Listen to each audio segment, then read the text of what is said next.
तैयार रहिए। स्टार्ट। न्यायाधीश BK सोमशेखर। अपीलार्थी सहायक सेशन न्यायाधीश हैदराबाद की फाइल पर 1991 के सेशन मामला संख्या 497 में अभियुक्त है और उसे दंड संहिता की धारा 450 और 376 के अधीन दंडनीय अपराधों के लिए दोष सिद्ध किया गया है तथा प्रत्येक मद पर 10 वर्ष के कठोर कारावास भोगने और प्रत्येक मद पर 1000 रुपये के जुर्माने के संदाय के लिए, जिसमें व्यतिक्रम होने पर उसे प्रत्येक मद पर 6 मास का कठोर कारावास भोगने के लिए दंडादिष्ट किया गया है। अब वह अपील में आया है। स्टॉपेरा। अभियुक्त को उक्त अपराधों के लिए बहादुरपुरा पुलिस द्वारा अभियोजित किया गया था। उसने अपराधों के बारे में दोषी न होने का अभिवाक किया, इसलिए विचारण किया गया। अभियोजन से क्रमशः अभियोजन साक्षी 1 से अभियोजन साक्षी 12 तक 12 साक्षियों की परीक्षा की तथा क्रमशः प्रदर्श P1 से P14 के दस्तावेजों को तथा क्रमशः तात्विक वस्तु 1 से 4 को तात्विक वस्तु के रूप में चिन्हित कराया।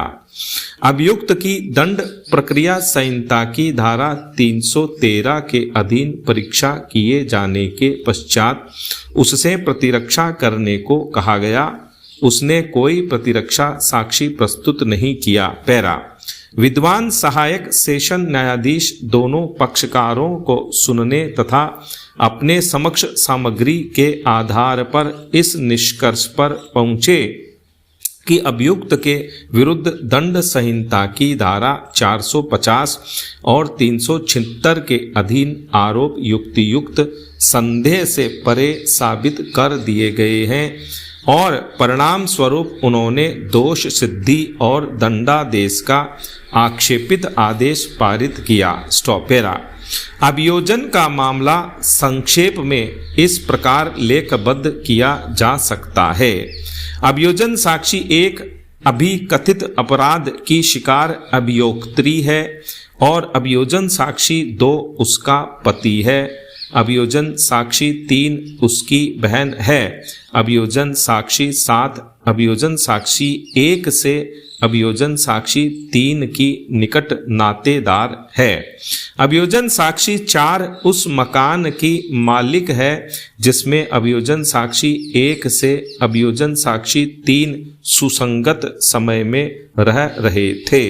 आरोप के अनुसार 15 मई और 16 मई की मध्यवर्ती रात्रि को लगभग 3 बजे पूर्वाह्न अभियुक्त ने अभियोजन साक्षी 3 के घर में बलात् संग करने के आशय से प्रच्छन्न और ऐसे आशय के फलस्वरूप उसने कपड़े के टुकड़े से उसका मुख बंद कर दिया और उसको चाकू दिखाकर अभित्रस्त किया कि यदि उसने बाधा डाली या इनकार किया तो उसका परिणाम उसकी मृत्यु होगी और उसके साथ जबरदस्ती मैथुन करके बलात् संग किया। स्टॉपेरा।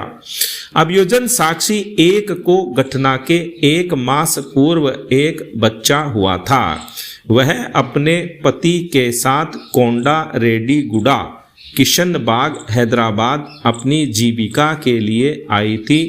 चूंकि वह प्रसूति में थी, अतः अभियोजन साक्षी 3 ने इसे अपने घर पर विशिष्ट रूप से जब उसका पति ड्यूटी पर बाहर था जगह दे दिया। घटना के दिन अभियोजन साक्षी 1 अपने बच्चे के साथ अभियोजन साक्षी 3 के घर में, जो एक कमरे का था, दरवाजे में कुंडी थी, सो रही थी। अभियोजन साक्षी 2, 3 और 7 के घर के बाहर सो रहे थे। घर का दरवाजा खुला रखा गया था तथा घर में बिजली जल रही थी। अभियुक्त उसी परिक्षेत्र में रहता था और अभियोजन साक्षी 1 से 3 उसे जानती थी। अर्धरात्रि लगभग 3 बजे पूर्वान्ह वह घर में घुसा। अभियोजन साक्षी 1 सो रही थी। अभियोजन साक्षी 1 ने उसे पहचान लिया। अभियुक्त ने उसे थपकी देकर जगाया। उसने उससे पूछा कि वह आधी रात को क्यों आया है। उसने बताया कि काम है। देशी भाषा के शब्दों का लोप कर दिया गया है। उसने उससे पूछा कि आधी रात को कौन सा काम है तथा उससे सुबह बात करे। देशी भाषा शब्दों का लोप कर दिया गया है। अभियुक्त ने उसके मुंह में कपड़े का टुकड़ा ठूंस कर मुंह बंद कर दिया तथा जेब से चाकू निकाल लिया तथा कहा कि यदि वह चिल्लाएगी तो उसे टुकड़े टुकड़े कर दिया जाएगा। भय के कारण वह खाट पर लेटी रही। वह उस पर गिर गया और उसने उसके साथ बलात्संग किया। स्टॉप।